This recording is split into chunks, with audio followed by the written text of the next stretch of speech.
जय भीम, जय भारत, जय मूल निवासी, नमो बुद्धाय साथियों। मैं advocate Ashok Kumar Basotra social movement times की तरफ से एक बार फिर आपके सामने हाजिर। सोशल मूवमेंट ग्रुप और भारतीय मूल निवासी सांस्कृतिक मंच की तरफ से। साथियों, बहुत सारे वीडियोस आपके आगे पीछे घूमते रहते हैं और बहुत सारी इन्फॉर्मेशन आपके पास आती रहती है। जैसा कि कहा जाता है, इतिहास एक समुद्र है, उसमें डुबकी लगाने वाला मोती चुन के लाता है या कंकड़ पत्थर उसके तल से उठा लाता है, ये उस पर डिपेंड करता है। तो गाहे बगाहे हमने कोशिश की है कि जो महत्वपूर्ण बातें इतिहास की हैं, जो बहुजन समाज को जाननी चाहिए, मूल निवासी समाज को जाननी चाहिए, उस पर हम अक्सर आपके पास जानकारी लेकर आते हैं।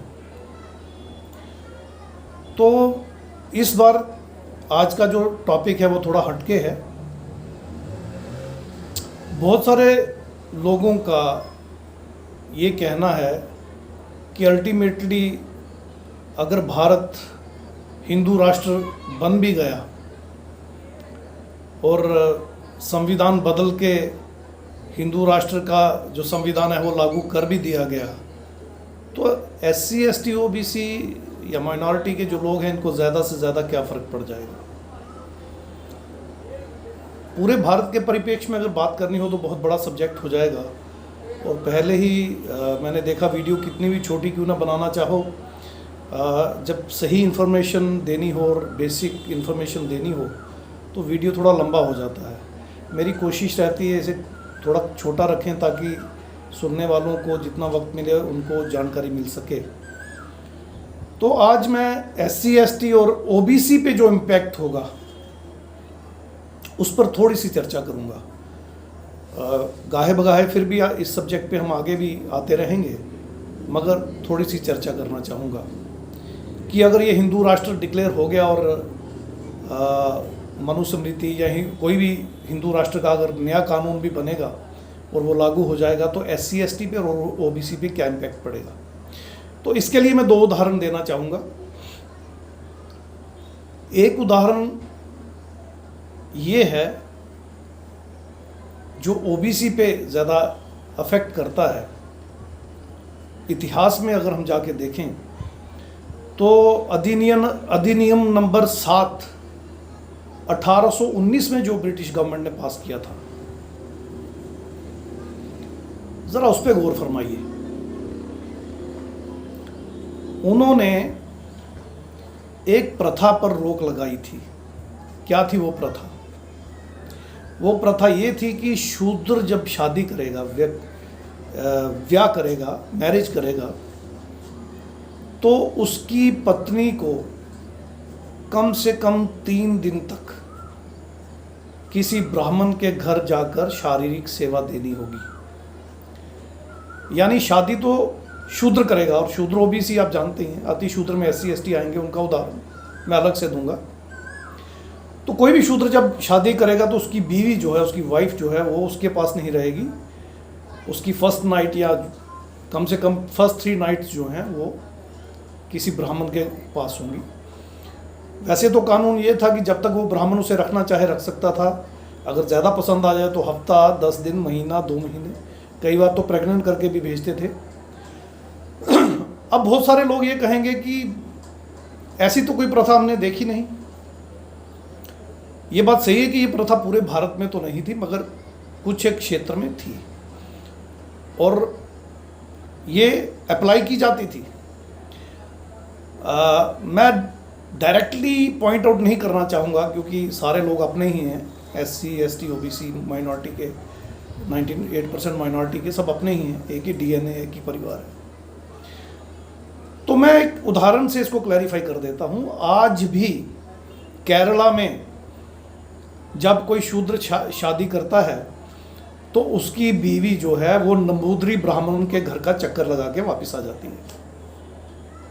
ये उसी प्रथा को प्रोत्साहनिफाई करता है जिसकी मैं बात कर रहा हूँ।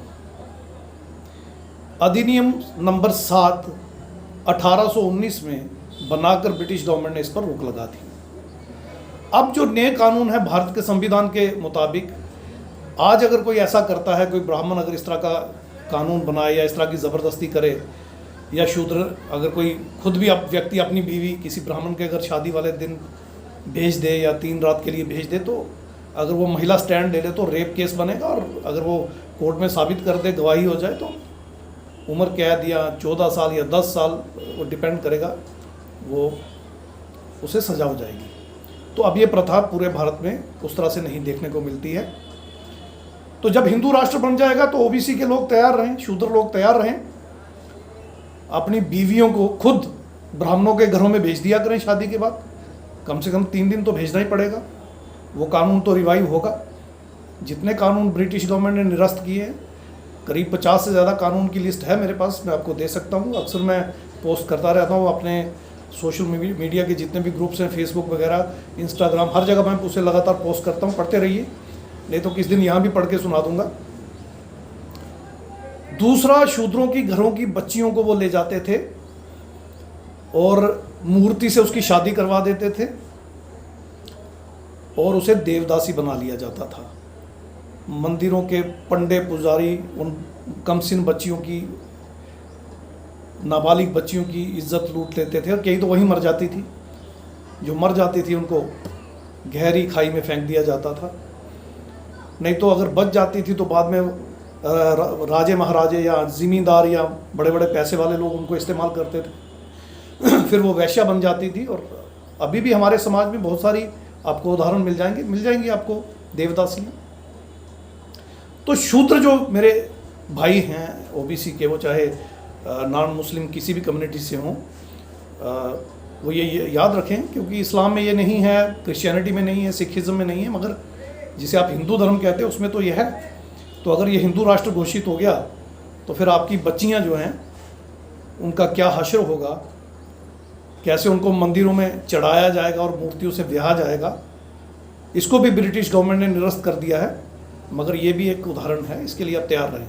हिंदू राष्ट्र बनेगा तो हिंदू कानून लगेगा, मनुस्मृति लगेगी, या और नया भी बनेगा तो ये चीज़ें तो आपके साथ तय हैं, 100% होंगी। आपकी माएँ, आपकी बहनें, आपकी बीवियाँ, आपकी बच्चियाँ, उनका इस्तेमाल ब्राह्मण कैसे करेगा। इसके अलावा जब शादी करते हैं आप, तो पंडित पहले वचन में उससे कह देता है कि पति से ज़्यादा तूने ब्राह्मणों की सेवा करनी है और हर तरह की सेवा करनी है। यही वजह है कि पूरे भारत में शूद्र समाज जो है, जो ओबीसी समाज है, उनकी महिलाएं अपने पति की या अपने जो संत महामानव हुए तथागत गौतम बुद्ध से लेके बाबा साहब डॉक्टर भीमराव अंबेडकर जी तक, या आगे में जो हुए हैं, या उनके अपने जो घर के बड़े बुजुर्ग हैं, या अपने पति जो हैं, उनसे ज़्यादा वो ब्राह्मण की मानती है। हर चीज़ ब्राह्मण की मानती है, अपने पति की नहीं मानती, अपने महामानवों की नहीं मानती। यही वजह है, क्योंकि वचन दिया उसने शादी में, पहला वचन ही यही है। अब हम आते हैं SC/ST में। SC/ST का भी मैं एक ही उदाहरण देके, क्योंकि वीडियो लंबा हो जाएगा, आपको बता देता हूँ। 1800 के शुरू में, 19वीं शताब्दी के पहले जो 2 दशक हैं, उनमें त्रावणकोर एक स्टेट हुआ करती थी, बाद में वो एक डिस्ट्रिक्ट बन गया केरला का। त्रावणकोर एक स्टेट हुआ करती थी, अभी भी है, अब वो डिस्ट्रिक्ट है केरला में। वहाँ पर पुरोहितों के रिकमेंडेशन पे वहाँ के राजा ने, जो कि ब्राह्मण था, ब्राह्मण राजा था, उसने एक ब्रेस्ट टैक्स, स्तन कर लगाया था। यानी जितनी भी SC/ST की महिलाएं हैं, जिन्हें हम अतिशूद्र कहते हैं, उनको कमर के ऊपर वस्त्र पहनने का अधिकार नहीं था।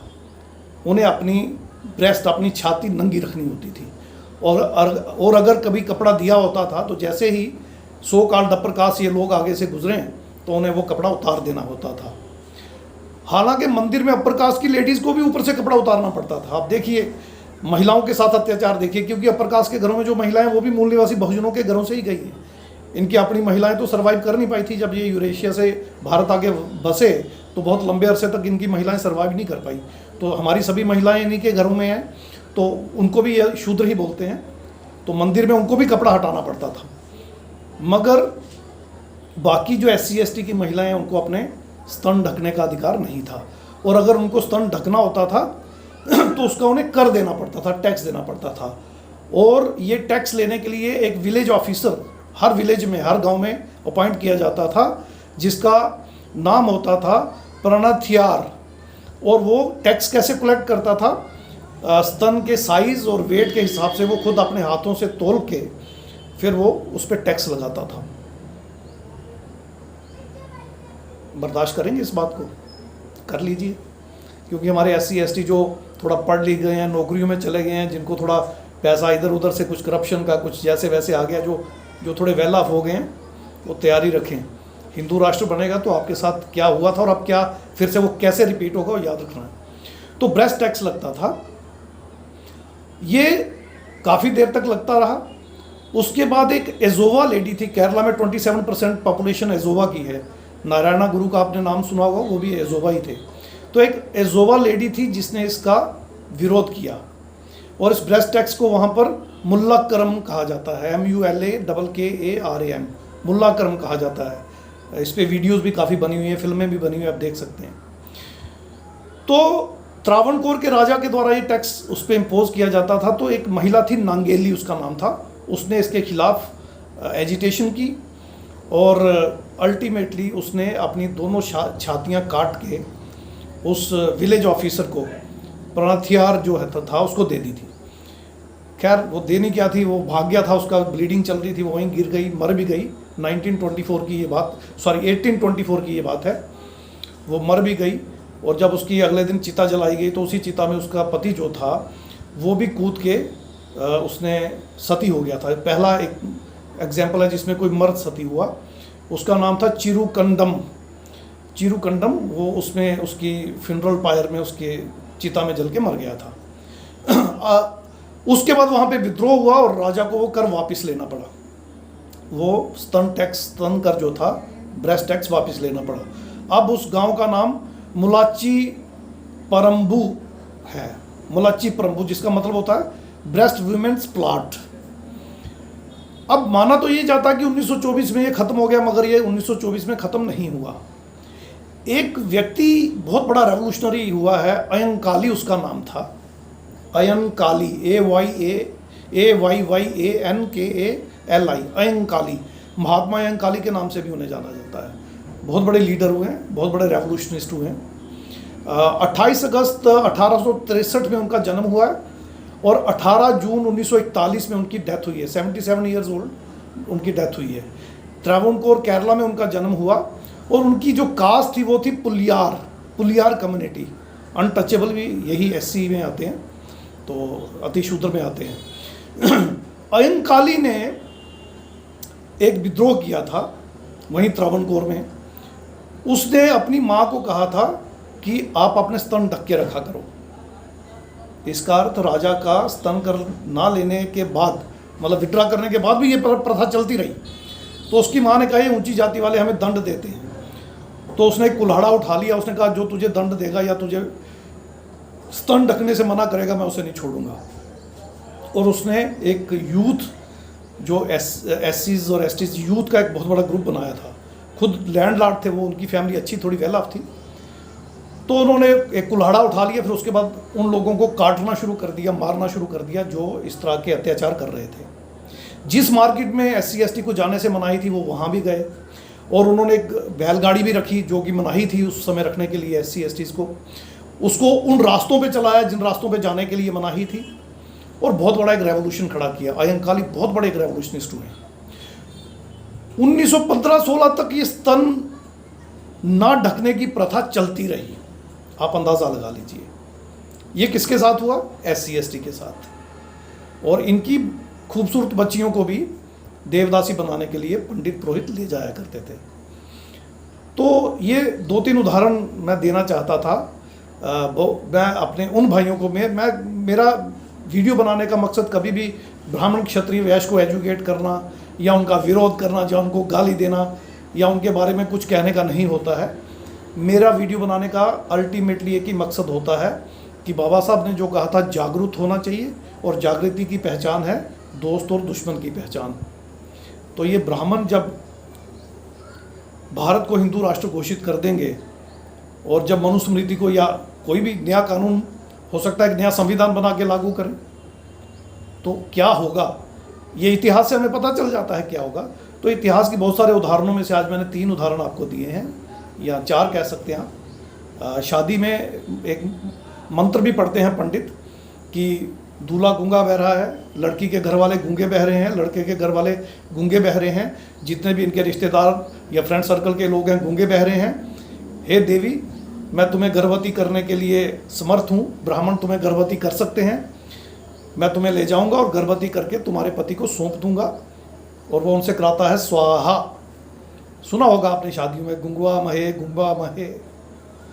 तो ये कुछ एग्जाम्पल्स हैं। वीडियो लंबी ना हो, मैं इसको बात को यहीं समाप्त करना चाहूँगा। तो याद रखिएगा, जब हिंदू राष्ट्र बनेगा और हिंदू कानून बनेंगे, मनुस्मृति या कोई भी नया कॉन्स्टिट्यूशन जब ब्राह्मण बनाएगा, जिसकी 2% 2.5% आबादी नहीं है पूरे भारत में, और बाकी भी स्वर्ण जातियाँ सो कॉल्ड अपर कास्ट जो हैं मिला के 7% से ऊपर नहीं है, तुम 93% लोगों पर वो क्या कानून थोपेंगे, उसका एक छोटा सा उदाहरण मैंने देने की कोशिश की है। तो इसमें मैंने आपको बताया कि आप शादी करेंगे तो आपको अपनी बीवी कम से कम 3 दिन के लिए भेजनी होगी। ब्राह्मणों के घर में तैयारी रखें। आपकी माँओं की, बहनों की, बीवियों की, बच्चियों की इज्जत क्या कितनी खतरे में है, उसका भी ध्यान रखिए। और SC ST OBC की बच्चियों को देवदासी बनाने की प्रथा शुरू हो जाएगी, मंदिरों में चढ़ाया जाएगा। फिर उनका जो हशर पहले हो चुका है उससे भी बदतर हशर होगा, तैयार रहिए।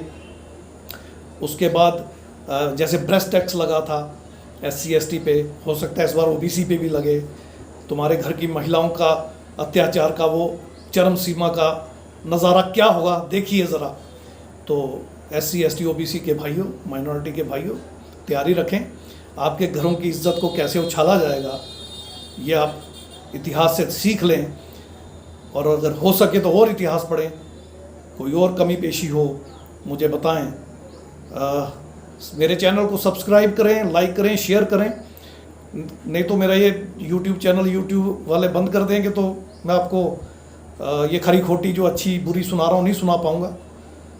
स्कोल्ड तो करता हूँ, मैं आपको करता हूँ, पर्पज़ है।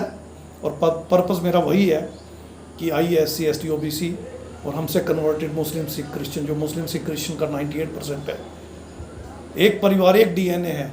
आइए एकजुट हो जाएं। इस देश के शासन, प्रशासन, न्यायपालिका, मीडिया, सभी साधनों संसाधनों पर कब्जा करके सबके लिए एक जैसी दुनिया की बेस्ट एजुकेशन, एक जैसी दुनिया की बेस्ट मेडिकेशन, सबके लिए एम्प्लॉयमेंट या रोज़गार का कोई जुगाड़, सबके लिए पर्सनल सिक्योरिटी, सबके लिए रूल ऑफ लॉ एक जैसा। आइए इस भारत को दुनिया का बेस्ट देश बनाए, दुनिया की सबसे खूबसूरत और सबसे बढ़िया कंट्री बनाए। आइए और दुनिया में इसका नाम हो, आगे बढ़ें। इन्हीं शब्दों के साथ कि शायद आज का मेरा मैसेज जिन SC ST OBC के दिमागों में हिंदू वाला फतूर है, जो हिंदू बनकर ही जीना चाहते हैं और इस भारत को हिंदू राष्ट्र बनने में ज़्यादा खुश हैं, शायद उनकी कॉन्शियस को झकझोर सके और शायद उनके अंदर एक बलबला जागे, शायद एक आग भड़के। जिन्होंने हमारे पुरखों के साथ, हमारी माताओं बहनों के साथ ये सब किया है, उनके प्रति एक रोष, एक जोश और एक बलबला, एक आक्रोश पैदा हो। और शायद वो फुले शाहू अम्बेडकरी विचारधारा के साथ चलकर बाबा साहब और फुले साहब के सपने को साकार करने के लिए हमारे साथ आएँ। इन्हीं शब्दों के साथ मिलते हैं एक नए सब्जेक्ट के साथ अगले वीडियो में। मैं एडवोकेट अशोक कुमार बसोत्रा आपसे रजा चाहता हूँ। जय भीम, जय भारत, जय मूल निवासी, नमो बुद्धाय साथियों।